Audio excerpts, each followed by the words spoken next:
Okay, അപ്പോൾ എന്താണ് social media ഓരോ വിഷയങ്ങളിലും ഇന്ത്യയിൽ സംഭവിക്കുന്നത്, കേരളത്തിൽ സംഭവിക്കുന്ന വിഷയങ്ങളിൽ എന്നുള്ളതാണ് പ്രധാനപ്പെട്ട അത് നോക്കേണ്ടത്.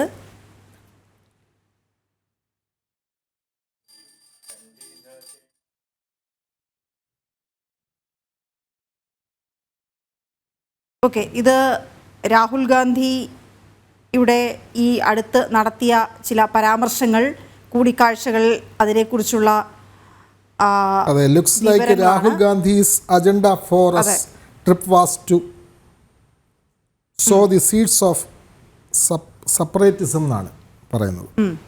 അതായത് ഇതിപ്പോൾ ഈ വിഘടനവാദം സംബന്ധിച്ച് എന്താണ് ഉള്ള ഒരു നിലപാട്, ആ നിലപാടിന്റെ വിത്തുകൾ പാകുക, അതിനുവേണ്ടിയുള്ള വിദേശ സന്ദർശനം എന്ന് സംശയിക്കേണ്ടിയിരിക്കുന്നു. ഖലിസ്ഥാൻ വാദികൾക്കൊപ്പം അവരെ പോയി കാണുന്നു, അവർക്കൊപ്പം ഫോട്ടോ പങ്കിടുന്നു.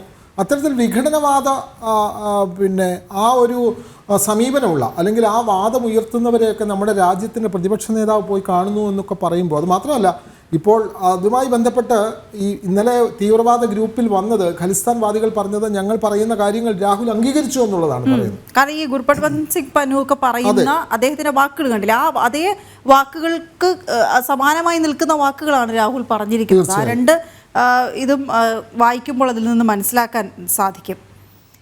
ഇന്ത്യൻ കോമ്പസ് ആണ് ഈ ഒരു ട്വീറ്റ് പങ്കുവച്ചിരിക്കുന്നത്, ഈ രണ്ട് ട്വീറ്റുകളും എടുത്ത് പങ്കുവച്ചിരിക്കുന്നത്. മറ്റൊന്ന്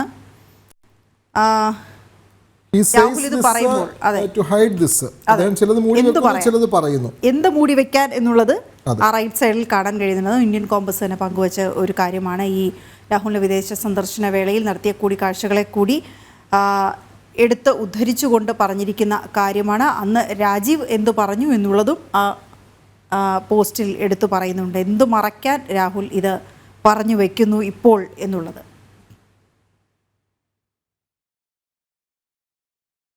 ഓക്കെ, അടുത്തത് ടൈംസ് ആൾജിബ്രയുടെ ഒരു ട്വീറ്റാണ്. ഇതിൽ പ്രത്യേകമായി ശ്രദ്ധിക്കേണ്ട ഒരു കാര്യം, നമ്മൾ ഇടയ്ക്കത് സൂചിപ്പിക്കുകയും ചെയ്ത കാര്യമാണ്, നമ്മുടെ റാപ്പിഡ് ന്യൂസിലുമൊക്കെ ഉൾപ്പെടുത്തിയിരുന്ന കാര്യവുമാണ്. ആയുഷ്മാൻ ഭാരത് പദ്ധതിയുടെ കീഴിൽ ആരൊക്കെ വരുമെന്ന് ചോദിച്ചാൽ വളരെ സന്തോഷമുള്ള വാർത്തയാണ് പറയുന്നതുമാണ്. 70 വയസ്സിന് മുകളിൽ പ്രായമുള്ള എല്ലാവർക്കും ആയുഷ്മാൻ പദ്ധതിയുടെ ഗുണഫലം ലഭിക്കും എന്നുള്ളതാണ്. 6 കോടി മുതിർന്ന പൗരന്മാർക്കൊപ്പം 4.5 കോടി കുടുംബങ്ങൾക്കും ഇതിൻ്റെ ഒരു കവറേജ് ലഭിക്കും എന്നുള്ളതാണ്. അതിനുള്ള അംഗീകാരം മോദി സർക്കാർ നൽകിയിരിക്കുന്നു.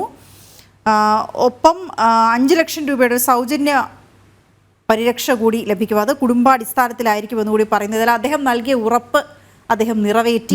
അതാണ് PM Modi fulfils his guarantees എന്നാണ് പറയുന്നത്.